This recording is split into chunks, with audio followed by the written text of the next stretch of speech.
ఈరోజు ప్రార్థన గురించిన కొన్ని విషయాలను మనం ధ్యానం చేసుకుందాం. సాధారణంగా ప్రార్థన అనేది ప్రతి క్రైస్తవునికి వాక్యము నేర్పిస్తుంది ప్రార్థన చెయ్యాలి అని. ప్రతి మందిరంలో కూడా ఒక క్రమం అనేది ఉండిద్ది. ప్రారంభం ప్రార్థనతో ప్రారంభమైద్ది, ముగింపు కూడా దేంతో ముగించబడిద్ది? ప్రార్థనతో ముగించబడిద్ది.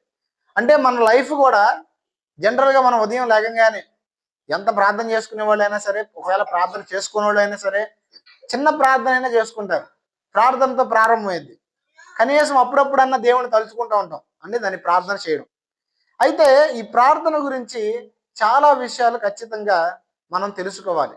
ఎందుకు తెలుసుకోవాలని చెప్తానంటే, చాలా మంది ప్రార్థనా పరులుగా ఉండడానికి, చాలా మంది ప్రార్థనా హీనులైపోవడానికి, భక్తిహీనులైపోవడానికి కారణం ఏంటంటే ప్రార్థన గురించిన సరైన అవగాహన లేకపోవడం. ఏదైనా అంతే, ఒక విషయాన్ని మనం అర్థం చేసుకుంటే ఏమైందంటే ఆ విషయం మనం అభివృద్ధిలోకి రాగలగడానికి ఉపయోగపడింది. ఒక విషయాన్ని అపార్థం చేసుకుంటే ఏమైందంటే అదే విషయం మనల్ని కృంగదీసిద్ది అనమాట. సేమ్ టైము ఈరోజు ప్రార్థన విషయం కూడా మనం పర్టికులర్గా తెలుసుకోవాలి. అసలు ఆ ప్రార్థన చేసే విధానం ఏంటి, ఎవరి ప్రార్థన దేవుడు వింటాడు, ఎవరి ప్రార్థన దేవుడు విండో, ఎలాంటి ప్రార్థనలు వింటాడు, ఎలాంటి ప్రార్థనలు వినడు అనేది తెలుసుకోవాలి మనం. ఎందుకంటే చాలా మంది బైబిల్లో ఉన్న కొన్ని కొన్ని వాక్యాలు పట్టుకుని, ఒక మొక్క పట్టుకుని ఏం చేస్తారంటే, ఇదిగో మనవి దేవుడు వినడం వాళ్ళయి, వీళ్ళ ప్రార్థన దేవుడు వినడు అని మాట్లాడుతుంటారు. మీకు ఒక విషయం చూపిస్తాను. యోహాను సువార్త 9వ అధ్యాయము 31వ వచనం. దేవుడు పాపుల మనవి ఆలకింపడని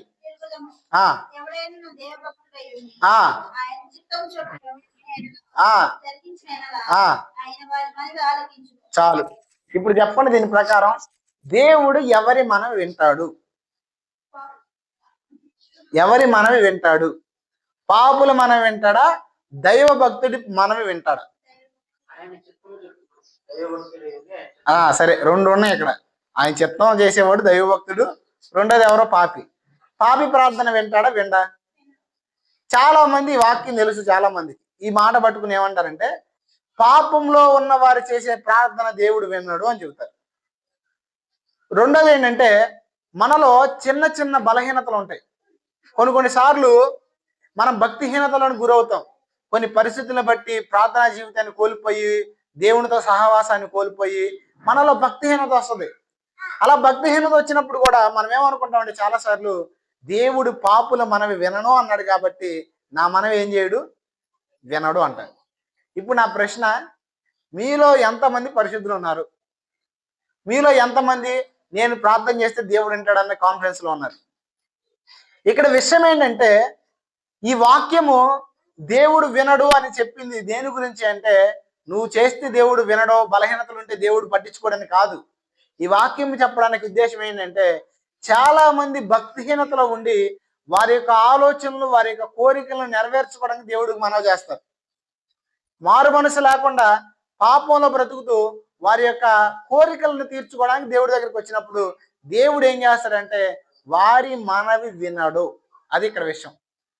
పాపంలో మా మనిషి బ్రతుకుతున్నప్పుడు ప్రార్థన చేసే అనేకమైన అంశాలు ఉంటాయి. రెండొచ్చిందా? పాపంలో మనిషి బతుకుతున్నప్పుడు ప్రార్థన చేసే అనేకమైన అంశాలు ఉంటాయి, ఉండవా? కొంతమంది తమ కోరికలు తీర్చుకోవడానికి ప్రార్థన చేస్తారు, కొంతమంది అయితే భక్తిహీనతలో నుంచి బయటికి రావడానికి ప్రార్థన చేస్తాడు.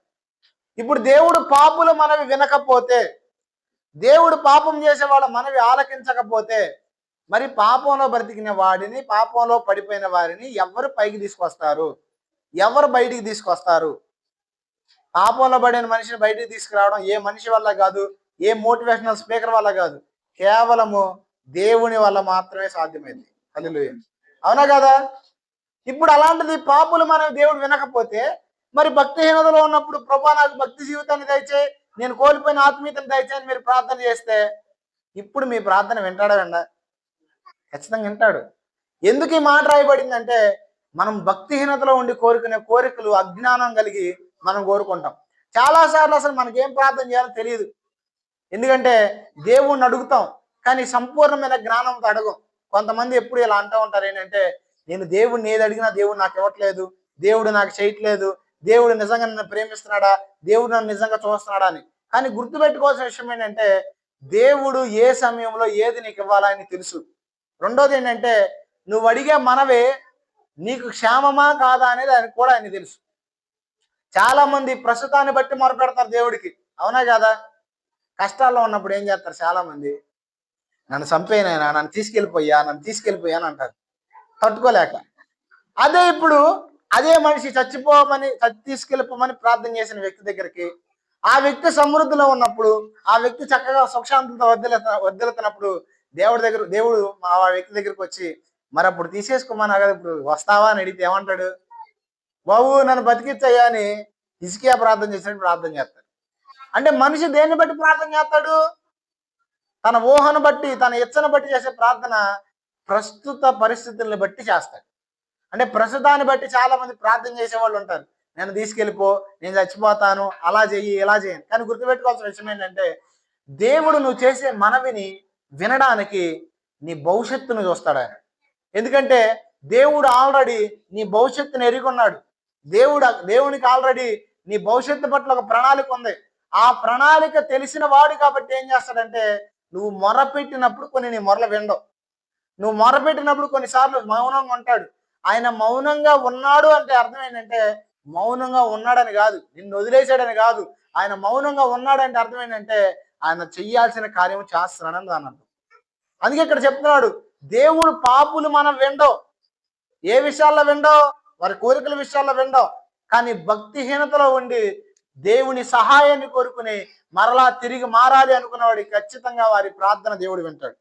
భక్తిహీనుల ప్రార్థన వింటాడా విండా అనేది రెండు విషయాలు నేను చెప్తాను మీకు. చూడండి ఒక విషయం, 1వ రాజుల గ్రంథం 21వ అధ్యాయము 21వ వచనం. 1వ రాజుల గ్రంథం 21వ అధ్యాయం 21వ వచనం. త్వరగా. అందుకు యెహోవా ఇలాగ సెలవిచ్చును, నేను నీ మీదకి అపాయం రప్పించదును, నీ సంతతి వారిని నాశనం చేస్తాను. అల్పులేమి ఘనులేమి ఇశ్రాయేలు వారిలో ఆహాబు పక్షమున ఎవ్వరూ లేకుండా పురుషులందరిని ఏం చేస్తాడంట? చాలు. చూడండి, ఏలియాకి దేవుడు ప్రత్యక్షమై ఆహాబు అనే ఒక రాజు గురించి ఇలా చెప్పాడు. ఎందుకంటే ఈ ఆహాబు ఎవరో తెలుసా? భయంకరమైన పాపాత్ముడు. మన భాషలో ఏంటి ఆహాబు చేసిన తప్పు అంటే, సహజంగా ఇశ్రాయేలు రాజు అన్య దేశపు ప్రజల్ని పెళ్లి చేసుకోకూడదు. కానీ మనోడు యెజబేలు అనే ఒక స్త్రీని పెళ్లి చేసుకున్నాడు. యెజబేలు ఎప్పుడైతే అడుగు పెట్టిందో ఇంట్లో ఏమైందో తెలుసా? దేశం అంతా కూడా నిజమైన దేవుడు ఆరాధన మానేసి బయలును అష్టారోతుల్ని ఆరాధించడం ప్రారంభించారు. ఎప్పుడు ప్రారంభమైంది బయలు అష్టారోతుని వీరు మొక్కడం అంటే, బయలు వచ్చినప్పుడు. బయలు కొన్ని వందల మంది బయలు ప్రవక్తను పోషించేది. ఇప్పుడు ఈ ఆహాబ్ ఎలా అంటాడు చెప్పనా? భార్య అనగాల భర్తలు అంటాడు అనమాట. ఎలా అంటాడు అంటే, భార్య ఏది చెబితే అదే, భార్య అలా ఉండాలంటే అలాగే. ఇంకో విషయం చెప్పనా, మనోడు ఒకసారి అనిపిస్తూ ఉంటది, వీడే ఆడింగ్ కూడా అనిపిస్తూ ఉంటది. అంటే తప్పుగా అనుకోకండి, ఎందుకంటే పెత్తనం అంతా ఎవరిదే? యెజబేల్దే. ఒకసారి నాబోతు అనే ఒక వ్యక్తి దగ్గరికి వెళ్తాడు. వెళ్ళి నాకు ఆ ద్రాక్ష తోట కావాలని అడిగితే నేను ఎవనంటాడు. మనోడు ఎవరో రాజుకి ఆర్డర్లు వేసే అధికారం ఉంది కదా. నేను ఇవ్వనంటే ఏడుపు మొహం వేసుకుని అన్నం తినకుండా మూతి ముడుచుకుని కూర్చుంటాడు. అప్పుడు యెజబేల్ అంటది, వెళ్ళి నువ్వు చక్కగా అన్నం తిని నేను చూసుకుంటాక నీకెందుకు అన్నది. చూసుకుంటానని నాబోతుని చంపేసిద్ది. తర్వాత ద్రాక్ష తోట తీసుకొచ్చి ఇచ్చింది. చాలా విషయాల్లో యెజబేలు యొక్క రాజ్యత్వం, యెజబేలు యొక్క నాయకత్వం మనోడి మీద ఉంది. ఎవరి మీద? ఆహాబ్ మీద. అంటే భార్య మాట వినేవాడు అన్నమాట. భార్య మాట వినొద్దని ఏ భర్తకి చెప్పట్లేదు, కానీ ఎంతవరకు వినాలో భార్య మాట అంతవరకే. ఎవరి మాట అయినా సరే, అత్త మాట అయినా, భార్య మాట అయినా, లేదంటే అమ్మ మాట అయినా సరే, ఎంతవరకు వినాలో అంతవరకే వినాలి కుటుంబంలో. ఎందుకంటే కొంతమంది ఆడవాళ్ళకి అత్తలంటే నచ్చదు, అత్తలో దెయ్యాల్లా కనపడుతుంటారు. ఇప్పుడు ఇలా కనపడుతున్నప్పుడు భర్తతో ఏం చెబుతారు తెలుసా? ఇంకా కొంత విచిత్రమైన విషయం ఏంటంటే చెబుతా వినండి. భర్త ఉదయం నుంచి సాయంత్రం వరకు కష్టపడి వస్తూ ఉంటాడు. కష్టపడి వచ్చిన తర్వాత కొంతమంది భార్యలు ఏం చేస్తారు తెలుసా? పని ఎలా జరిగింది, ఎలా ఉన్నావు, ఏంటి, తింటావా, అది చేస్తావు, ఇది చేస్తావు అని అనరు. కొంతమంది అలా అనకపోగా ఏం చేస్తారు తెలుసా, మీ అమ్మ అలా చేసింది తెలుసా, మీ అమ్మ ఇలా చేసింది తెలుసా, అది అట్లా ఉందో తెలుసా, ఇది ఎట్లా ఉందో తెలుసా అని రాంగానే చాడీలు చేయడం స్టార్ట్ చేస్తారు. అసలే పొద్దు నుంచి సాయంత్రం వరకు పని చేసి చేసి చేసి వచ్చిన తర్వాత ఇప్పుడు ఏమవుతుంది, విసుగు మీద ఉండి జీవితం మీద విరక్తి కలిగింది చాలా మంది మగవాళ్ళకి. ఎక్కువ మగవాళ్ళే పడతారు ఇంట్లో ఇట్లాంటి ఇబ్బందులు. ఎందుకంటే ఇటు భార్య చేతిలో నలిగిపోతుంటారు, ఇటు అమ్మ చేతిలో నలిగిపోతుంటారు. ఇటు మాట్లాడితేనేమో ఇటు గొడవ, ఇటు మాట్లాడితే ఇటు గొడవ. అందుకే కొంతమంది తెలివైన వాళ్ళు తప్పించుకుంటారు. తెలివైన వాళ్ళు ఏం చేస్తారు తెలుసా, కుర్తులో పడ్డెళ్ళకి కొట్టుకుంటుంటారు. ఎందుకంటే చాలా మంది భార్య పెత్తనాన్ని అనుభవించే భర్తలు ఉన్నారు. దౌర్భాగ్యం ఏంటంటే ఈరోజు చాలా మంది ఆ అధికారాన్ని తప్పుగా ఉపయోగించుకుంటూ అక్రమ సంబంధాలు మెయింటైన్ చేసే స్త్రీలు కూడా ఉన్నారు. అంటే ఎందుకు చెప్తున్నానంటే భర్తను ఒక చేతగానోని చేసేసి భర్త యొక్క అధికారాన్ని లాక్కునే వాళ్ళు అంటారు. బైబిల్ గ్రంథం నియమించింది ఏంటంటే నువ్వు ఇల్లంతటిని చక్కబెట్టాలి, అది స్త్రీ బాధ్యత. పురుషుని బాధ్యత ఏంటంటే ఇంట్లో ముఖ్యమైన నాయక పాత్ర వహించడం. కానీ ఈరోజు దేవుడు నియమించిన నియమానికి చాలా మంది స్త్రీలు లోబట్టడానికి ఇష్టపడరు. అందుకే వాక్యాన్ని ఎరిగిన మనం ఏం చేయాలి తెలుసా, మనము ఇంటికి లోబడటం నేర్చుకోవాలి, మన భర్తకి లోబడటం నేర్చుకోవాలి. అందుకే సొలొమోను చెప్తాడు ఏంటంటే గుణవతి అయిన భార్య దొరుకుట అది ముత్యముల కన్నా 30 అనుకుంటా చదువుకొని ఇంటికి వెళ్ళి గుణవతి యొక్క లక్షణాలు ఎలా ఉంటాయో. ఉదయాన్నే లేచిద్దంట గుణవతి. ఉదయాన్నే లేచి ఏం చేసిద్ది తెలుసా, పిల్లలు లేచేసరికి ఆహారాన్ని సిద్ధపరిచిద్దంట. ఏం సిద్ధపరిచిద్ది? ఇప్పుడు నా ప్రశ్నే, ఎంతమంది మీ పిల్లలకు ఉదయాన్నే లేచి ఆహారం సిద్ధపడుతున్నారు? తన గుణవతి అయిన భార్య చేసే పని కంట తన భర్త గౌను ఎదుట నిలబడి గౌను ఎదుట పెద్ద మనుషుల దగ్గర కూర్చుని ఘనత పొందుతాడంట. ఆ పిల్లలు ఆమెను అంటారంట ఈమె ధన్యురాలు అని. ఇంట్లో చాలా మంది పిల్లలు తిడతా ఉంటారు తల్లిదండ్రుల్ని, నువ్వు అట్టాంటి దానివి, నువ్వు ఇట్టాంటి దానివి. ఎందుకంటే గుణవతి అయిన తల్లివి, గుణవతి అయిన భార్యవి కాదు కాబట్టి. అంటే ఎందుకు ఈ విషయాలను చెప్తున్నానంటే ఇక్కడ నాయకత్వము తీసేసుకుంది, లాక్కేసుకుంది. ఎక్కడి నుంచి? మనోడు కూడా తక్కువడేం కాదులే, చేతగానోడు అయిపోయాడు అనమాట. అయితే ఇశ్రాయేలు దేవుడే దేవుడు అని తెలిసిన ఇశ్రాయేలు దేవుడి గురించి ఎరిగినప్పటికీ కూడా భార్య యొక్క ప్రభావంతో ఏం చేశాడంటే అహాబు విగ్రహారాధన ప్రారంభించాడు. విగ్రహారాధన ప్రారంభించి దేశమంతా కూడా విగ్రహారాధన చేయడానికి పురుగొలిపాడు. ఇప్పుడు దేశమంతా అలా విగ్రహారాధన చేయడానికి పురుగొలిపి దేవునికి వ్యతిరేకమైన కార్యాలన్నీ చేశాడు. ఏమేం చేయకూడదు అన్నీ చేశాడు. ఇప్పుడు చెప్పండి, ఇలాంటి వాడి ప్రార్థన విందా దేవుడు? ఇప్పుడు మనమైతే ఎవడైనా సరే మన ఎడల చిన్న చిన్నవి చేశాడు అనుకో, మనం ఏం చేస్తాం? సర్లే పోనీలే ఏమైందిలే అని వదిలేస్తాం. అదే మనకి బాగా ఇబ్బందికరంగా ఎక్కువగా బాధ కలిగేటట్టు పద్దాకడ చేతనే ఉన్నారనుకో, సరే మీకు అర్థం కావడం కూడా చెబుతాను. ఒక వ్యక్తి మీకు ఇష్టం లేకుండా మీకు వ్యతిరేకంగా ఒక సంవత్సరం బతికాడు. సంవత్సరం అంతా కూడా మీకు వ్యతిరేకంగా బతుకుతూనే ఉన్నాడు. బతుకుతూ ఉండి సంవత్సరం తర్వాత సడన్గా ఒక రోజు వచ్చి నన్ను క్షమించు, ఏం పర్లేదులే, మనతో కలిసి ఉందాం అన్నావు అనుకో, నువ్వు ఆ వ్యక్తితో కలిసి ఉంటావా? 1 రోజు 2 రోజులు మన ఎట్లా అపరాధం చేసినాడైతే మనం క్షమించగలం. కానీ చూడండి, ఆహాబు కొన్ని సంవత్సరాలు దేవునికి వ్యతిరేకంగా బ్రతికి దేవుని దగ్గరకు వచ్చాడు. ఇవన్నీ తెలుసుకున్న తర్వాత చూడండి 26, 27 చూడండి.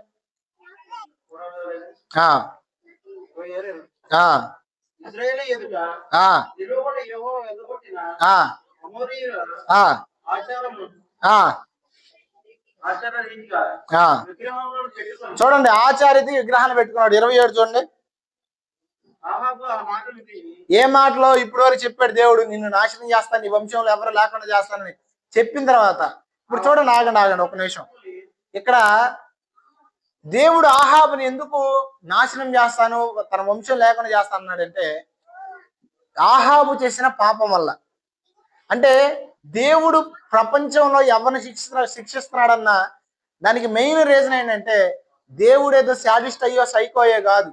దేవుడు ఎవరిని శిక్షిస్తున్నాడన్న కారణం ఏంటంటే వారు దానికి అర్హులు కాబట్టే దేవుడు శిక్షిస్తాడు.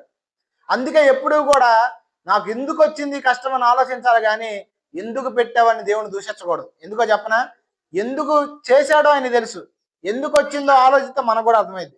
ఆహాబు మీదకి ఎందుకు ఇంత భయంకరమైన ఉగ్రత వచ్చింది? తన యొక్క తరం మీదకి ఎందుకు అంత ఉగ్రత వచ్చిందంటే దానికి అర్హుడు ఎవరో. మనకు వచ్చే శ్రమకు మనం ఎవరో తెలిసి అర్హులమే. అర్హులం కాబట్టే కొన్నిసార్లు శ్రమనిస్తాడు, అర్హులము కాబట్టే కొన్ని పరిస్థితుల్లో కూడా వెళ్ళనిస్తాడు. కారణం ఏంటంటే ఆయన కనికరం మన మీద ఉంది కాబట్టి. మీకు ఒక విషయం చెప్పనా, లోకంలో పాపం చేస్తూ బతికే వాళ్ళు చాలా మంది ఉన్నారు కదా, దేవుడు వాళ్ళకే శిక్ష ఇవ్వడు. అప్పుడు మనకు అనిపిస్తుంటది, వాడు చూడు ఎంత కమ్మకున్నాడు, వాడి బతుకు చూడు ఎంత బాగుందో. అంత దరిద్ర పనులే చేసేది పొద్దున్న లేచిన కానీ సాయంత్రం వరకు, అయినా వాడి జీవితం బాగుంది అనుకుంటారు. కానీ వాడి జీవితంలో సడన్ గా నాశనం వస్తుంది.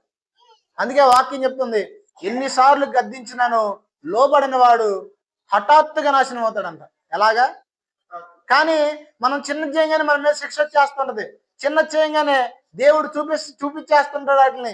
ఏంట్రా బాబు నాకు ఈ పరిస్థితి, నేను చేసిన చిన్న పనికి దేవుడు నన్ను ఇలా పరీక్షిస్తున్నాడా, దేవుడు నాకు ఇలా చేస్తున్నాడని మనకు అనిపించింది. అయితే ఎందుకు దేవుడు చాలాసార్లు అలా అనుమతిస్తాడు తెలుసా? మనల్ని ప్రేమించి. ఎందుకంటే సక్సెస్ ఏం చేసిందంటే మన కళ్ళు మూసేసింది. ఏం చేస్తుంది అంటే ఒక విజయాన్ని మనం పొందుకుని ముందుకెళ్తున్నప్పుడు ఏంటంటే కనపడదు మనకి కళ్ళు. కానీ ఒక్కసారి బ్రేక్ పడిందంటే, ఒక్కసారి ఆ విజయం ఆగిపోయిందంటే, ఒక్కసారి ఒక నష్టం వచ్చిందంటే ఏంటి అసలు ఈ పరిస్థితులన్నీ అనే ఆలోచన వస్తుంది. అప్పుడు దేవుడి దగ్గరికి వస్తారు చాలా మంది.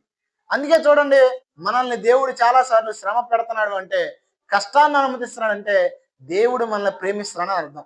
ఈ ఆహాబ్ జీవితంలో ఆ ఉగ్రత వస్తుంది అని ఆహాబుకు తెలిసినప్పుడు ఆహాబ్ ఏం చేశాడంటే, ఇప్పుడు చూడండి 27వ వచనం. 27వ వచనం.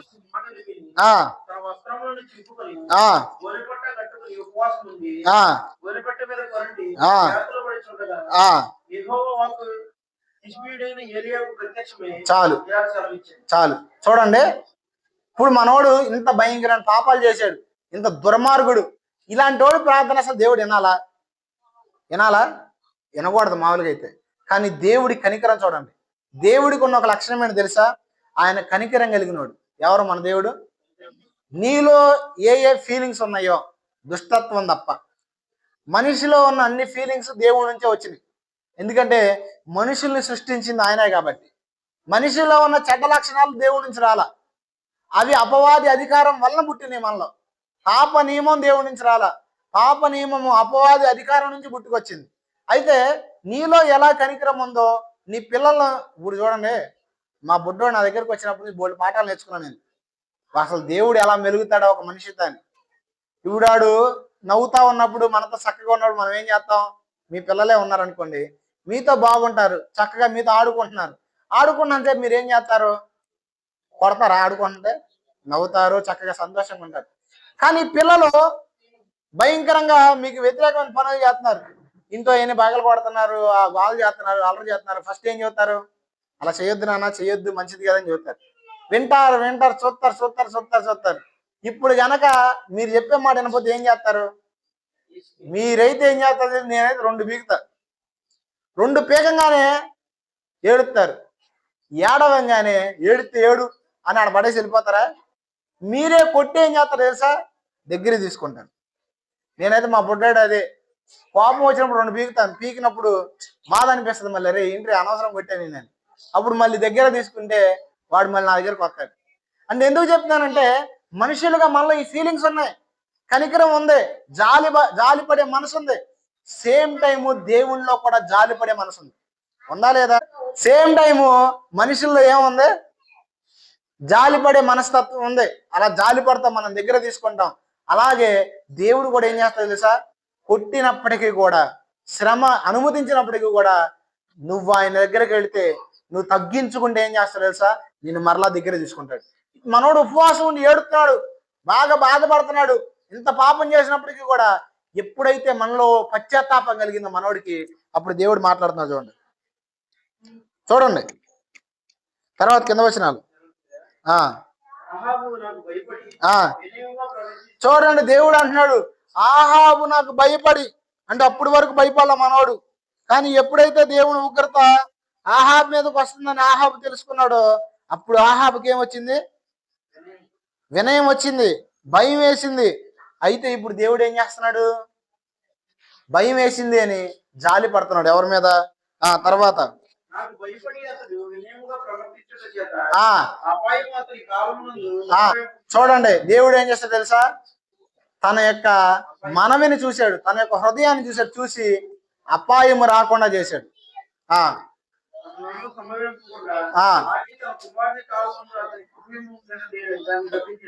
చూడండి, దేవుడు తన కాలం రావాల్సిందని ఏం చేశాడు? ఇప్పుడు చెప్పండి, ఆహాబు కన్నా మనం భయంకరమైన వ్యక్తులమా? ఆహాబు కన్నా మనం భయంకరమైన వ్యక్తులం కాకపోతే దేవుడు ఆహాబుని ప్రేమించాడా, ప్రేమించలేదా? ఆహాబు శ్రమను చూశాడా, చూడలేదా?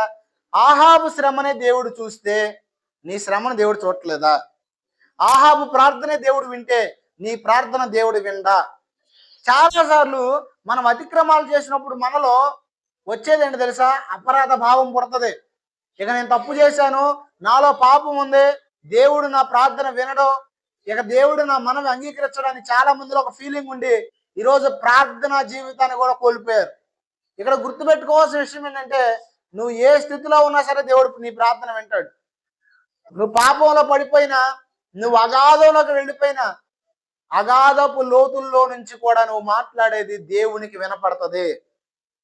నీ మనసులో, నీ ఊహలో, నీ తలంపులే దేవుడికి తెలిసినప్పుడు నువ్వు భక్తిహీనతలో ఉండిపోయి ఆ భక్తిహీనతలో నుంచి పశ్చాత్తాపడుతుంటే, ఆ భక్తిహీనతలో నుంచి మొర పెడుతుంటే దేవుడికి ఆ మొర వినపడదు అనుకుంటున్నారా? ఖచ్చితంగా వినపడుతుంది. నువ్వు ఒకవేళ ప్రార్థన జీవితాన్ని కోల్పోయావేమో, ఒకవేళ ప్రార్థనకు రాలేకపోతున్నావేమో, ఆ స్థితిలో ఉంటే దేవుడు ఖచ్చితంగా ఈరోజు నీతో మాట్లాడుతున్నాడు. నిన్ను నేను చూస్తున్నాను, నీ స్వరాన్ని నేను వింటున్నాను, నీ ప్రార్థనకు ఖచ్చితంగా నేను జవాబును దయచేస్తానని దేవుడు మాట్లాడుతున్నాడు. ఆహాబు కన్నా మనం భయంకరమైన వాళ్ళం కాదు. కాకపోయినా సరే చాలా మందిలో ఫీలింగ్ ఏంటి తెలుసా? ఏం వింటాడు నా ప్రార్థన? ఇంటి ఆ పాస్టర్ గారి ప్రార్థన వింటాడు, లేదా సాయి గారి ప్రార్థన వింటాడు, భక్తిగా ఉన్న వాళ్ళ ప్రార్థన వింటాడని ఫీలింగ్ చాలా మందికి. మరి అట్లా అనుకుంటే నేను కూడా చాలా సార్లు భక్తిలో తగ్గిపోతుంటాను, భక్తిహీనత వచ్చేస్తుంటది. ప్రార్థన జీవితాన్ని కోల్పోయిన సందర్భాలు బోల్డ్ సార్లు ఉన్నాయి. నేను పరిశీలికి వచ్చిన కొత్తలో కొన్ని అటాక్స్ స్పిరిచువల్ గా జరుగుతుంటాయి. అప్పుడు ఏం చేయలేం. అలాంటి పరిస్థితుల్లో మరి ఎలాగా అంటే, నీ పక్షమును మొరపెట్టడానికి దేవుడు ఆల్రెడీ నీకు ఒక ఉత్తరవాదిని ఇచ్చాడు. నీ పక్షమును మొరపెట్టడానికి దేవుడు ఆల్రెడీ నీకు ఒక ఆదరణకర్తనిచ్చాడు. ఎవరు ఆదరణకర్త అంటే పరిశుద్ధాత్ముడు. ఎవరు? అసలు మనలో ఉన్న విషయాలు మనం తెలుసుకోవట్లేదు కాబట్టి ఈరోజు మనం ఆత్మీయతలు ఎదగలేకపోతున్నాం. ఆత్మీయతలు ఎదగలేకపోవడానికి చాలా కారణాలు ఏంటంటే తెలుసుకోపోవడం. అది తెలుసుకున్నవాడు ఎదుగుతాడు, తెలుసుకున్నవాడు ఎదగలేడు. అది ఆత్మీయతలో వ్యక్తి ఉన్నతమైన స్థాయిలోకి వచ్చాడంటే ఆ వ్యక్తి గొప్పతనం కాదు, దేవుని యొక్క సంపూర్ణమైన లక్షణాలు తెలుసుకోవాలి. దేవుడి నుంచి ఒక వ్యక్తి బలమైన కార్యాలు పొందాలంటే రెండు విషయాలు తెలుసుకోవాలి. ఒకసారి చూపించండి ఎన్ని విషయాలు. ఒకటి చెప్పండి. ఒకటి, దేవుడు ఎంత గొప్పోడు అని. రెండు, నువ్వెంత బలహీనుడు అని. ఈ రెండు తెలుసుకోవాలి. నీ బలం ఏంటో నీకు తెలిస్తే ఆయన బలం ఏంటో నీకు అర్థమైద్ది. ఆయన బలం ఏంటో నీకు తెలిస్తే నీ ద్వారా ఆయన కార్యాలు జరుగుతాయి. నీ ద్వారా ఆయన కార్యాలు భూమి మీద జరగాలి అంటే నువ్వు బలవంతుడు అవ్వసరలా. ఎందుకంటే ఆల్రెడీ నువ్వు కలిగి ఉన్నవాడు బలవంతుడు, నీలో ఉన్నవాడు బలవంతుడు. నువ్వు ఎక్స్పెషల్గా నేనేదో బలం పొందుకుని నేనేదో కొన్ని సంవత్సరాలు సాధన చేసి అప్పుడు అయిద్దంటే అవదది. ఎందుకంటే నువ్వు తపస్సు చేసి పొందుకునేది ఏం లేదు. ఇక్కడ ఆయనతో అనుదిన సావాసం మెయింటైన్ చేస్తే నీలో ఉన్న శక్తిని నువ్వు చూస్తావు, నీలో ఉన్న ప్రభావాన్ని నువ్వు చూస్తావు. కానీ ఈరోజు చాలా మంది ఎందుకు దేవుని కనికరాన్ని పొందుకోలేకపోతున్నారంటే, దేవుని సన్నిధిని చూడలేకపోతున్నారంటే ప్రాముఖ్యమైన కారణం మీరే. మీ ప్రార్థనా జీవితాలు మీరు లాస్ అయిపోవడమే, మీ అభిషేకాన్ని మీరు కోల్పోవడమే, మీలో ఉన్న దైవశక్తిని మీరు గ్రహించుకోకపోవడమే కారణం. ఆహాబు మొరను విన్న దేవుడు మన మొరని కూడా వింటాడు, చూస్తున్నాడు. ఒకటి, ఆహాబు మొర విన్నాడా లేదా? భక్తిహీనతలో ఉన్నాడా? భక్తిలోకి వచ్చేసాడు ఆహాబు. భక్తిహీనతలో ఉండి భయంకరమైన పాపి అయినా ఎందుకు విన్నాడంటే తన హృదయంలో విధేయత వచ్చింది. రెండవది, దేవుని పట్ల భయం వచ్చింది. మీకు ఒక వచనం చూపిస్తాను చూడండి. 2వ దినవృత్తాంతం గ్రంథం 7వ అధ్యాయం 14వ వచనం. త్వరగా 2వ దినవృత్తాంతం గ్రంథం 7వ అధ్యాయము 14వ వచనం. నా పేరు పెట్టబడిన నా జనులు తమ్మును తాము తగ్గించుకొని ప్రార్థన చేసి నన్ను వెదకి తమ చెడు మార్గములను విడిచిన ఎడల ఆకాశం నుంచి నేను వారి ప్రార్థన విని వారి పాపమును క్షమించి వారి దేశమును. ఒక్క నిమిషం ఆగండి. ఇప్పుడు దేవుడు ఎవరి గురించి చెబుతున్నాడు అంటే తన ప్రజల గురించి చెబుతున్నాడు. తన ప్రజలు దేనిలో ఉన్నారు? పాపములో ఉన్నారు. దేని వల్ల ఉన్నారు? పాపములో ఉన్న తన ప్రజలు శాపాన్ని అనుభవిస్తున్నారు, దరిద్రాన్ని అనుభవిస్తున్నారు, భయంకరమైన శత్రువుల చేత పోరాటాన్ని ఎదుర్కొంటున్నారు. అలా ఎదుర్కొంటున్న పరిస్థితుల్లో దేవుడు చెబుతున్న మాట ఏంటంటే, నా పేరు పెట్టబడిన నా ప్రజలు తమ్మును తాము ఏం చేయాలంట అంటే, నీ ప్రార్థన దేవుడి దగ్గరికి వెళ్ళాలంటే, దేవుడిని మనం అంగీకరించాలంటే మొట్టమొదటి ఏం చేయాలి తెలుసా? తగ్గించుకోవడం నేర్చుకో. ఏమి నేర్చుకోవాలి? తగ్గించుకోవడం అర్థం ఏంటి తెలుసా? నీ యొక్క నిజస్థితి నువ్వు తెలుసుకోవడం. ఏం తెలుసుకోవడం అంటే, నిజం నువ్వేంటి అనేది తెలుసుకో నువ్వు ఫస్ట్. కొంతమందికి వాళ్ళు ఏంటి అనేది వాళ్ళకి తెలియదు. వాక్యం చెప్తుంది, ఆత్మ విషయమై దీనులైన వారు ధన్యులు అని. ఆత్మ విషయమై దీనత్వం అంటే ఏంటి తెలుసా? చాలా మంది పనికిమాలిన పనులు చేస్తూ, దరిద్రమైన పనులు చేస్తూ కూడా వారిని వారు సమర్థించుకుంటూ ఉంటారు. వాళ్ళకి వాళ్ళు ఏం చెబుతారు తెలుసా? అవును చేశాను, అలానా జరుగుతుంది కాబట్టి నేను చేశా. కొంతమంది లారీ డ్రైవర్లు ఉంటారు, సిగరెట్లు కలుపుతారు, ముందు తాగుతారు. ఎందుకు చేస్తున్నాం అంటే ఏమంటో తెలుసా? నీకేం తెలుసు? మేము రాత్రిపూట డ్రైవింగ్ చేయాలి, అందుకని సిగరెట్లు కాల్చాల. మరి ఏ అలవాట్లు లేని వాళ్ళు కూడా రాత్రిపూట పనులు చేసేవాళ్ళు బోడు మంది ఉన్నారు కదా. అంటే ఒక అబద్ధం, అంటే ఒక అబద్ధాన్ని నమ్మటం, మనల్ని మనం మోసం చేసుకోవడం. చాలా మంది ఈరోజు వ్యసనాలకు బానిసలై అక్రమమైన పనులు చేస్తూ ఇష్టానుసారమైన జీవితాన్ని జీవిస్తే ఏం చేస్తారు తెలుసా? వారి యొక్క నిజమైన స్థితి ఏంటో వారు గ్రహించుకోరు. వారు ఏ స్థితిలో ఉన్నారో ఆ స్థితిని వదిలేస్తారు. వదిలేసి ఏం చేస్తారు తెలుసా? పనికి మాలిన పనులు చేసేవాళ్ళు కూడా పరిశుద్ధంగా ఫీల్ అయిపోతుంటారు. అది విషయం. అందుకే మనం ఏం చేయాలంటే, మనల్ని మనం తగ్గించుకోవాలా. తగ్గించుకున్నప్పుడు ఒప్పుకోగలం. ఇప్పుడు మీకు అర్థం కాదని చెప్తానండి. పద్దాడ భార్యాభర్తలే మనకి ఎగ్జాంపుల్. భార్యాభర్తలు ఇద్దరి మధ్యన గొడవ అయింది అనుకోండి. కొన్నిసార్లు భర్త వల్ల గొడవ అయింది, కొన్నిసార్లు భార్య వల్ల గొడవ అయింది. ఇద్దరిని ఎవడైనా సరే, సర్లే నా వల్లే గొడవ అయిందని అంటారా? ఒక్కడ కాదు ఒక్కడు కూడా తగ్గడు. నాది కరెక్ట్ అంటే నాది కరెక్ట్, నాది కరెక్ట్ అంటే నాది కరెక్ట్ అని ఇద్దరు వాదించుకుంటుంటారు. కారణం ఏంటి? ఎందుకంటే ఇద్దరిలో కూడా తగ్గింపు గుణం ఉండదు. ఒకవేళ కనుక తగ్గింపు గుణం ఉంటే జరిగేది ఏంటంటే, సరేలే ఆ వ్యక్తి పలానా ఇలా ఉండి ఇలా మాట్లాడేడేమో అని చెప్పేసి సమర్థించుకోకుండా ఆ వ్యక్తిని అర్థం చేసుకుంటారు. కానీ చాలా మంది చేసే పని ఏంటంటే, నేను ఎందుకు తగ్గాలంట, నేను ఎందుకు ఒప్పుకోవాలంట, అవును మనిషి ఇలా చేయరా అలా చేయరా అని చాలా మంది అడ్డగోలుగా మాట్లాడేవాళ్ళు బోలు మంది ఉంటారు. ఎందుకంటే తగ్గింపు లేక. దేవుడి దగ్గరకు వస్తూ చాలా మంది అనే మాటలు కూడా ఇయ్యే. పాపం చేస్తున్నప్పుడు చాలా మంది అంటారు దేవుడిని ఏమంటే అంటే, నా ఇష్టం నేను చేస్తాను ఏంటంట. గర్వం, అహంకారం. ఖచ్చితంగా గుర్తుపెట్టుకోండి, మీ గర్వము మీ అహంకారము మీరు దేవుని కనికరాన్ని పొందుకోకుండా చేస్తుంది. మీ నిజస్థితిని మీరు గ్రహించిన వారైతే ఏం చేస్తారు తెలుసా? దేవుని దగ్గరకు వచ్చి ఒప్పుకుంటారు. ఏం చేస్తారు? ఇప్పుడు నిజంగా మీరు తప్పు చేశారనే భావన మీలో ఉందనుకోండి, ఏం చేస్తారు? మీరు ఒప్పుకుంటారు. కానీ అహంకారం ఉన్నవాడికి ఎన్ని తప్పులు చేసినా సరే తప్పు చేసామనే స్పృహ రాదు.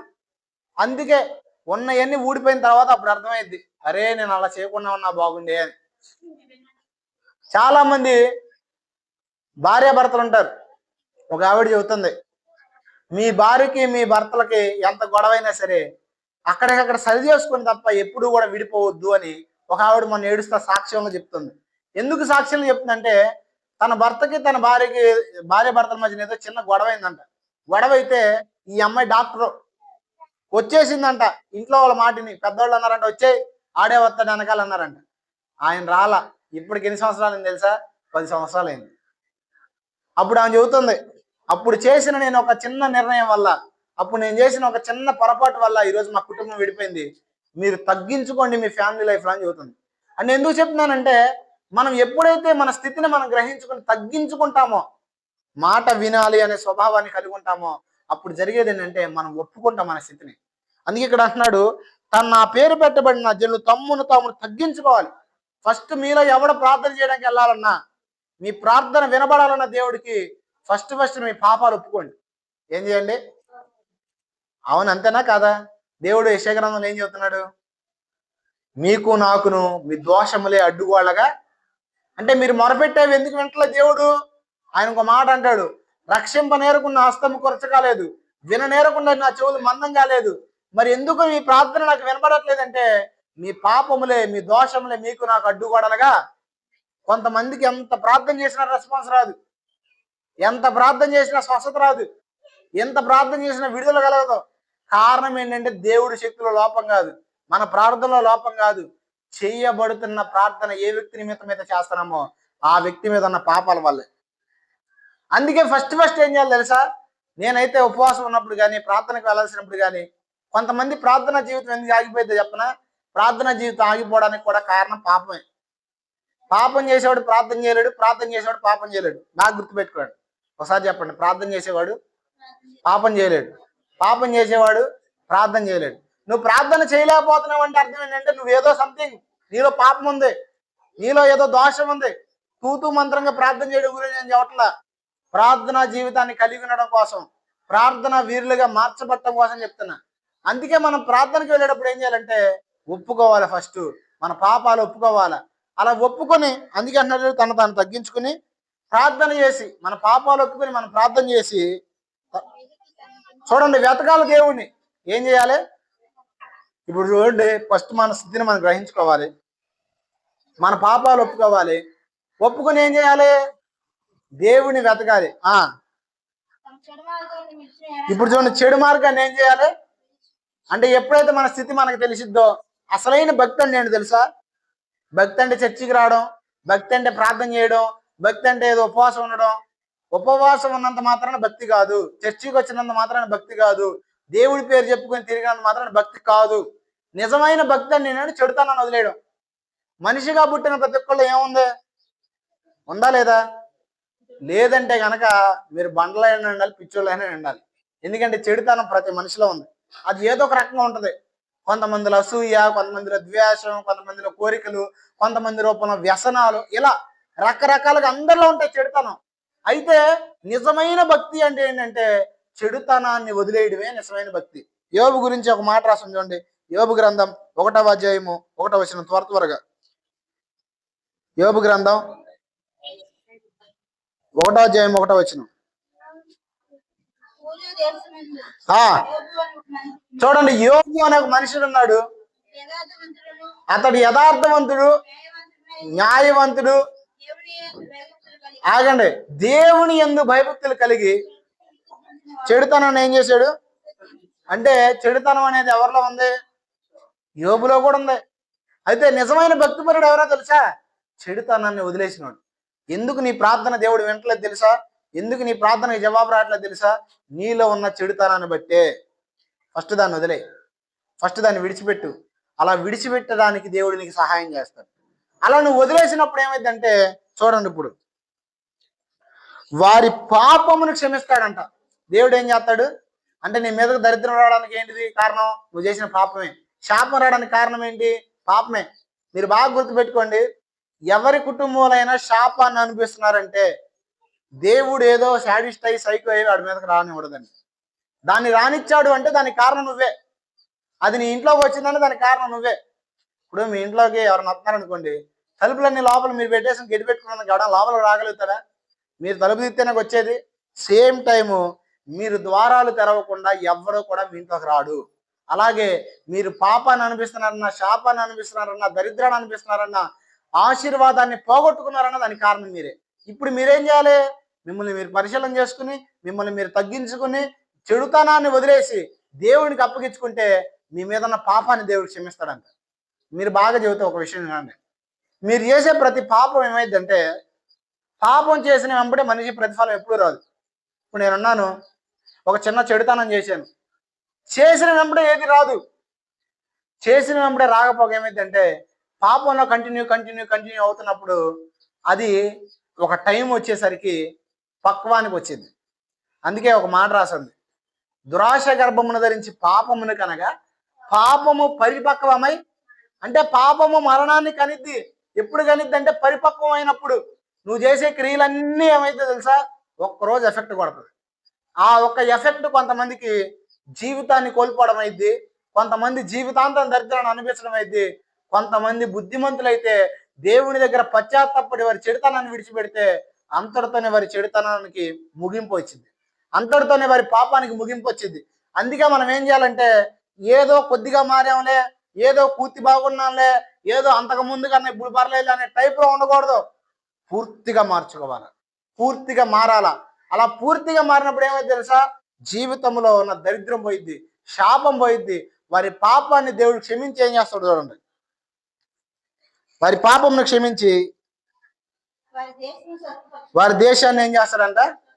ఇప్పుడు నా ప్రశ్న, ఒక వ్యక్తి చేసిన పాపము ఆ వ్యక్తి వరకే ఉండిద్దా, కుటుంబం మొత్తం పనిచేసిద్దా? ఒక్క అబ్రహాం ఆశీర్వాదం కుటుంబం మొత్తం పనిచేసింది. ఒక్క ఆదాము పాపము సమస్త మానవాళికి వచ్చింది. ఒక్క కుటుంబంలో ఉన్న వ్యక్తి ఒక్క తప్పు చేసినా సరే ఆ పాపము కుటుంబం అంతా పనిచేస్తుంది. అర్థమవుతుంది నేను చెప్పింది? అంటే నీ కుటుంబం క్షేమంగా ఉండాలంటే నువ్వేం చేయాలా? ఎవరికి వాడే మారుమనసు పొందాలా. కుటుంబంలో ఉన్న ఒక వ్యక్తి, ఇప్పుడు మీకు అర్థం కాదని చెబుతా, ఎవరి ఆకలి వాళ్ళదేనా కదా, వాళ్ళ ఆకలే అంతేనా కదా. కొంతమంది ఏమంటారు తెలుసా, మా ఆవిడ ప్రార్థన చేస్తుంది కదా, నేను చేయకపోతే ఏమైందిలే అంటే మీ ఆవిడ తింటే నీ ఆకలి తీరిద్దా? అలాగే సేమ్ టైం ఏంటంటే, మారు మనసు కనుక నువ్వు పొందకపోతే, నీ జీవితాన్ని కనుక మార్చుకోపోతే ఆ ప్రభావం ఏమైందంటే నీ కుటుంబం మీద ఖచ్చితంగా పనిచేసింది, ఖచ్చితంగా పనిచేసింది. ఇప్పుడు భార్య ప్రార్థన చేస్తుంది, భర్త సరిగ్గా ఉండట్లేదు, అప్పుడు ఏమైతే తెలుసా, ఆ ప్రభావం ఆటోమేటిక్గా పనిచేస్తుంది. మీకు అర్థం కాదని చెబుతానండి. మీ ఇంట్లో మీ ఆయన తాగి వచ్చాడు, తాగొస్తే తాగితే నష్టం ఎవరికే? తాగినోడికే. కానీ తాగినోడికి ఒక్కడికే ప్రభావం చూపిస్తుందా, కుటుంబం అంతా ప్రభావం చూపిస్తుందా? తల్లిదండ్రులు ఎందుకురా మా పరువు తీస్తావు తాగి అని.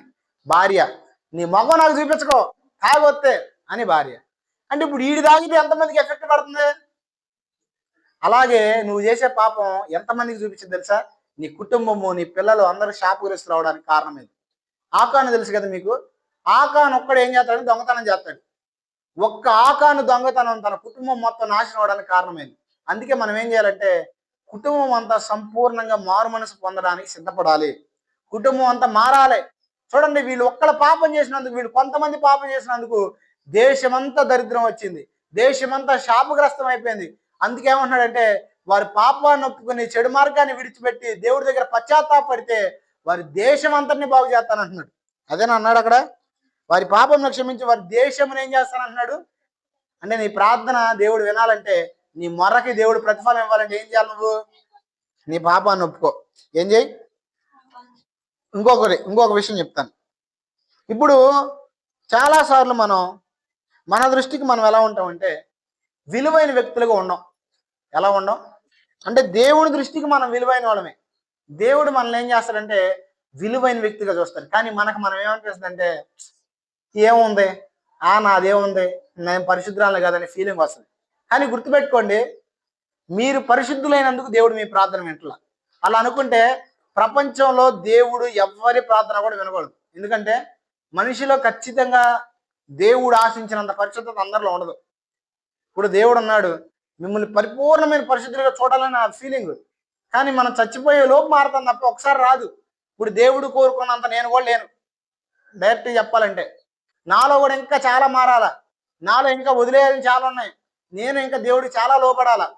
మరి అంత లేనప్పుడు ఇప్పుడు నా ప్రార్థన కూడా దేవుడు వినకూడదు కదా. మరి నా ప్రార్థన వింటున్నాడు కదా.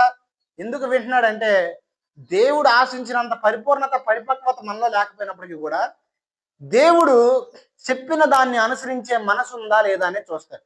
ఇప్పుడు మీకు అర్థం కాదని చెబుతాను. ఒక పరుగు పందెంలో పరిగెత్తేవాడు ఉన్నాడు. పరిగెత్తేవాడు ఏ మనసుతో పరిగెత్తాలి? నేను పడిపోతానేమో, నేను ఒకవేళ ఇక్కడ పడిపోతే ఒకవేళ ఓడిపోతానేమో అని పరిగెత్తాలా? ఎందుకు పరిగెత్తాలంటే గెలవాలని పరిగెత్తాలి. ఒకవేళ పరిగెత్తే క్రమంలో ఎక్కడన్నా పడ్డాడు అనుకోండి, పడ్డాడు ఏం చేయాలా? నేను పడ్డాను ఏడుతో కూర్చోవాలా? పడ్డవాడు ఏం చేయాలి తెలుసా? మరలా గురి వైపు పరిగెత్తాలి. సేమ్ టైం ఆత్మీయత కూడా అంతే.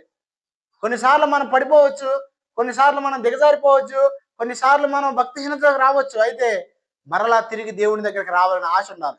దేవుడు మిమ్మల్ని ఎలా క్యాల్కులేట్ చేస్తాడంటే, మీ మెంటాలిటీని ఎలా చూస్తాడంటే, మీలో ఏ మనసు ఉంది అనే దాన్ని బట్టి చూస్తాడు. మీరు ఒకవేళ చేయలేకపోవచ్చు, దేవుడు అనుకున్న రీతిగా మీరు మారకపోవచ్చు, కానీ మారాలనే తలంపు మీలో ఉందనుకో, దేవుడు దాన్ని చూసి మిమ్మల్ని పరిపూర్ణంగా చూస్తాడు. మీకు అర్థం కావడానికి ఒక విషయం చెప్పి ముగిస్తాను. అబ్రహాము ఇస్సాకు గురించి మీకు తెలుసు కదా. అబ్రహాము బలిమ్మని దేవుడు అడుగుతాడు ఎవరిని? ఇస్సాకుని. బలివ్వడానికి తీసుకెళ్తాడు ఇస్సాకుని. ఇస్సాకు బలి చేయబడ్డా, బలి చేయబడలేదా? కానీ వాక్యం ఏమో తెలుసా? అబ్రహాము విశ్వాసం బట్టి ఇస్సాకును బలిచ్చడం. అంటే ఏంటి? ఇవ్వకుండా ఎలా ఇచ్చాడని ఉందంటే అబ్రహాము సంపూర్ణ విధేయత చూపించాడు. ఇవ్వలా, కానీ ఇవ్వాలి, ఇచ్చేయాలనే ఫీలింగ్లోకి వచ్చాడు. మన ఆత్మీయత కూడా అంతే.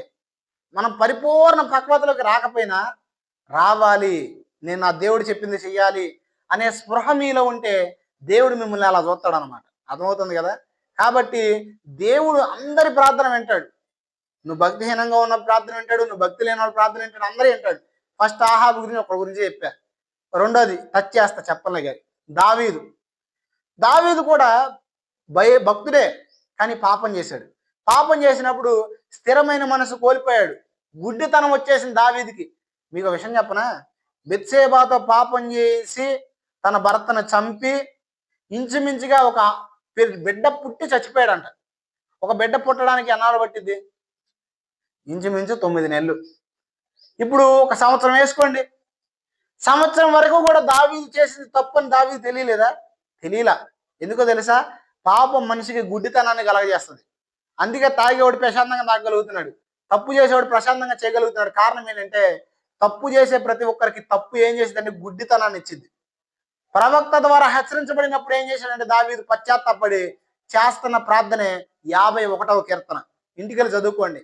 నా అంతరంగంలో స్థిరమైన మనసు పుట్టించు, నూతనమైన మనసు పుట్టించు, నేను స్థిరమైన మనసును కోల్పోయాను, మంచి బుద్ధిని కోల్పోయానని దేవుని దగ్గర మొరపెడతాడు. మొరపెట్టి ఏం చేస్తాడు తెలుసా? దేవుణ్ణి అడుగుతాడు. ఒకసారి చూద్దాం 51వ కీర్తన కొన్ని వచనాలు మాత్రమే చూద్దాం.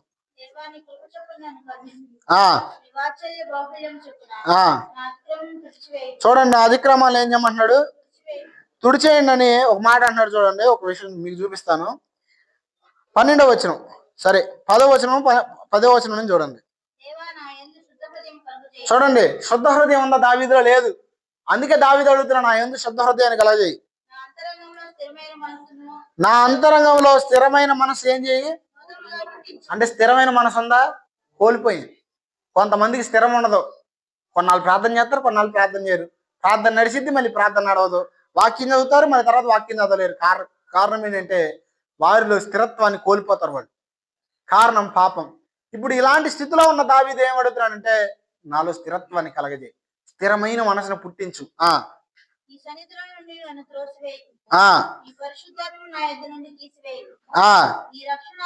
చూడండి, నీ రక్షణ ఆనందం అంటే పాపం చేసేవాడికి ఆనందం ఉంటుందా? తాగేవాడికి తాగుళ్ళు ఆనందం అనుకుంటారు, కానీ తాగిన తర్వాత తలపట్టుకుంటే నరకం వెళ్ళి ఉంటుంది అంట వాళ్ళకి. తప్పు చేసేవాడికి తప్పు చేసినంతసేపే ప్రశాంతత, తర్వాత అంతా నరకమే. ఇంకో విషయం చెప్పనా? తప్పు చేసే ప్రతి ఒక్కరికి ఒక భయం ఉంటుంది, ఎవడైనా చూస్తాడో, ఇదేం బయటకు వచ్చిద్దామని. కానీ ఒక విషయం చెప్పనా? రహస్యమున చేయబడుతున్నవి ఖచ్చితంగా మరుగై ఉండవు, బయటకు వస్తాయి.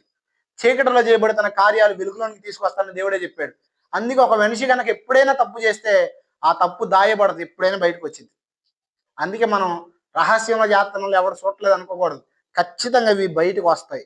ఇప్పుడు చూడండి ఏమంటున్నాడు, నీ పరిశుద్ధాత్మను నా ఎదురు తీసివేయకు అని, నీ రక్షణానందం మరల నాకు అంటే రక్షణానందాన్ని కోల్పోయాడా ఉంచుకున్నాడా? దేవుడు నమ్ముకున్నప్పుడు బాప్తిసం పొందినప్పుడు ఎంత సంతోషంగా ఉంటాం, ఎంత ఆనందంగా ఉండిద్ది. ఆ కొత్త అనుభవం ఎలా ఉంటది? అనుభవంలో ఉన్నప్పుడు దేవుని కోసమే బతకాలని ఫీలింగ్ వస్తుంది. కానీ ఎప్పుడైతే పాపం చేస్తామో మనలో ఉన్న ఫీలింగ్స్ అన్ని పోతాయి. పోతే మరలా దేవుడు వాటిని ఇవ్వగలడు. ఏ మనసు అంటే ఏంటి? దేవునితో సహవాసం కోల్పోయి ప్రార్థన చేయరు, ఇంట్లో సమాధానం ఉండదు, ఇంట్లో భార్యతో సరిగ్గా ఉండలేడు, దేవుడితో సరిగ్గా ఉండలేడు, వాడికి వాడే మైండ్ సరిగ్గా ఉండదు, పిచ్చోళ్ళలాగా ఉంటాడు. కానీ దేవుని దగ్గరకు వచ్చి తప్పు నొప్పుకొని మరలా దేవుడి దగ్గర అడిగితే సమ్మతి కలిగిన మనసుని ఏం చేస్తాడు? దేవుడు ఖచ్చితంగా ఇస్తాడు. ఏం చేయాలంట అంటే చాలా మందిలో భయం వచ్చేస్తుంది. తప్పు చేసే ప్రతి ఒక్కళ్ళు కూడా భయం వచ్చింది. ఆ భయాన్ని తీసేసి స్ట్రాంగ్ గా చేస్తాడు దేవుడు. చూడండి, అప్పుడు అతిక్రమములు చేయవారికి ఏం చేస్తాడంట? ఇప్పుడు చూడండి, దేవుడు దావీదు మనవి విన్నాడా వినలేదా? ఇప్పుడు నా ప్రశ్న, దావీదు భక్తిహీనతలో ఉన్నప్పుడు దేవుడు తన ప్రార్థన ఆలకించి మరలా తిరిగి కోల్పోయిన ఇచ్చిన దేవుడు నీ భక్తిహీనతను తొలగిస్తాడు, తొలగించడా? ఖచ్చితంగా తొలగిస్తాడు. నీ ప్రార్థన దేవుడు వింటాడు. ఇద్దరు చెప్పాను. ఇంకొక ఆఖరి పాయింట్ చెప్తున్నా. దెయ్యాల ప్రార్థన విన్న దేవుడు నీ ప్రార్థన వింటాడు. ఎవరి ప్రార్థన విన్న దేవుడు? యేసు ప్రభు దెయ్యాల ప్రార్థన విన్నాడా వినలేదు ఎప్పుడన్నా? ఒకసారి చూడండి, మీకు విషయం చూపిస్తాను. మత్తయి సువార్త ఆఖరిగా 8:31 త్వరగా తీయండి. మత్తయి సువార్త 8:31. ఆ దయ్యములు నీవు మమ్మల్ని వెళ్ళగొట్టిన ఎడల ఆయన వేడుకొని ఆ ఆయన వాటిని పొమ్మనగా ఆ అవి ఆ మనుషులను వదిలిపెట్టి ఆ ఆ గొర్రెల్లోనికి పోయి చాలా ఆగండి. ఇప్పుడు దెయ్యాలు యేసుప్రభుని ఏం చేసినాయి? వేడుకున్నాయి. దెయ్యాలు చేసిన మనవి విన్నాడా వినలేదా? ఇప్పుడు చెప్తాను, ఒక పాయింట్ వినండి. దెయ్యాల మనవి విన్న దేవుడు మీ మనం విన్నా? మీరు దెయ్యాలా మనుషులా? మీరు దేవుడు ప్రేమించే వ్యక్తులు. మిమ్మల్ని మీరు ప్రేమించుకోకపోయినా, మీరు పాపంలో బతుకుతున్నా, మిమ్మల్ని ఎవడో ప్రేమించకపోయినా, మిమ్మల్ని అందరు చేసి వాడా పలానోడా ఆడు వేస్ట్ క్యాండిడేట్, ఆడు ఎందుకు పనికిరాడు అన్నా, దేవుడు ఎప్పుడు మిమ్మల్ని అలా చూడడం. మనుషులు నువ్వు ఏ స్థాయిలో ఉంటావు ఆ స్థాయిని బట్టి ప్రేమిస్తారు, ఏ స్థాయిలో ఉంటావు ఆ స్థాయిని బట్టి గౌరవిస్తారు. కానీ నువ్వు ఏ స్థాయిలో ఉన్నా, నువ్వు దరిద్రుడిగా ఉన్నా, నువ్వు పాపాత్ముడిగా ఉన్నా, నువ్వే స్థితిలో ఉన్నా, దేవుడు నిన్ను ప్రేమిస్తానే ఉంటాడు. అలాంటి నిన్ను తోసేస్తాడా? అలాంటి నీ ప్రార్థన దేవుడు వినకుండా ఉంటాడా? ఖచ్చితంగా వింటాడు. అందుకే మనం ప్రతి పరిస్థితిలో ప్రార్థన చేయాలి. ప్రతి పరిస్థితి అంటే భక్తిలో ఉన్నప్పుడు ప్రార్థన చేయాలా, భక్తిహీనంగా ఉన్నప్పుడు ప్రార్థన చేయాలా, ప్రార్థన చేయలేని పరిస్థితుల్లో కూడా ప్రార్థన చేయాలా. ఎందుకంటే నీ ప్రార్థన ఏ పరిస్థితుల్లో అయినా వినడానికి దేవుడు సిద్ధంగా ఉంటాడు. అర్థమవుతుందా? దెయ్యాల ప్రార్థన విన దేవుడు మీ ప్రార్థన ఖచ్చితంగా వింటాడు. విని ఖచ్చితంగా మీకు సమస్తాన్ని అనుగ్రహిస్తాడు.